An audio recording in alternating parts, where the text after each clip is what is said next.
Hello दोस्तों, कैसे हैं आप सब। दोस्तों, आज हम बात करेंगे कौवे के धार्मिक महत्व के बारे में। दोस्तों, कौवा हिंदू धर्म, बौद्ध धर्म और कई अन्य धार्मिक परंपराओं में एक महत्वपूर्ण स्थान रखता है। इसका धार्मिक और पौराणिक महत्व विभिन्न ग्रंथों, लोक कथाओं और रीति रिवाजों में मिलता है। आइए इसके धार्मिक महत्व को विस्तार से समझते हैं। दोस्तों, हिंदू धर्म में कौवे को पितरों का प्रतिनिधि माना जाता है। श्राद्ध पक्ष में जब पिंडदान या तर्पण किया जाता है तो कौवे को भोजन खिलाना आवश्यक माना जाता है। मान्यता है यदि कौवा दिया गया भोजन ग्रहण कर ले तो पितर तृप्त हो जाते हैं और आशीर्वाद देते हैं। श्राद्ध के समय कौवे को बुलाकर भोजन कराना पितरों को प्रसन्न करने का एक माध्यम माना जाता है। लेकिन यदि कौवा भोजन नहीं करता तो इसको अशुभ संकेत के रूप में माना जाता है और व्यक्ति को अपने पूर्वजों की शांति के लिए विशेष पूजा करवानी पड़ती है। कई पुराणों में कौवे को संदेशवाहक भी माना गया है।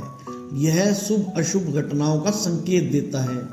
यदि कौवा घर की छत पर बैठकर आवाज करता है तो इसे किसी अतिथि के आगमन का संकेत माना जाता है।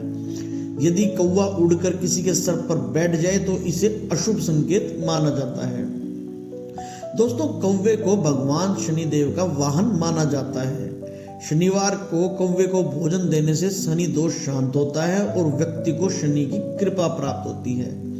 कई लोग शनिवार के दिन तेल या रोटी पर तेल लगाकर कौवे को खिलाते हैं जिससे कि वे शनिदेव की कृपा प्राप्त कर। दोस्तों, रामायण के समय में जब श्री राम पंचवटी वन में थे तब जयंत, जो कि इंद्र का पुत्र था, उन्होंने कौवे का रूप धारण कर माता सीता को परेशान करने आया था। श्री राम ने तिनके से उनकी एक आंख फोड़ दी थी। और महाभारत में जब पांडव वनवास में थे तब भीम ने एक कौवे को मारने की कोशिश की लेकिन वह बच निकला। इसे धर्मराज का संकेत माना गया कि मृत्यु का समय निश्चित होता है। दोस्तों, बौद्ध धर्म में कौवे को ज्ञान और संदेशवाहक का प्रतीक माना गया है। नेपाल और तिब्बत में कौवा शुभ माना जाता है और इसे पवित्र पक्षी कहा जाता है। कौवा राहु और केतु से भी जुड़ा हुआ है। यदि किसी की कुंडली में पितृ दोष या शनि दोष हो तो कौवे को खाना खिलाने की सलाह दी जाती है। दोस्तों, कौवा एक पक्षी नहीं बल्कि धार्मिक और पौराणिक दृष्टि से एक महत्वपूर्ण प्रतीक है। यह पितरों से लेकर ग्रहों तक कई आध्यात्मिक और ज्योतिषीय धारणाओं से जुड़ा है।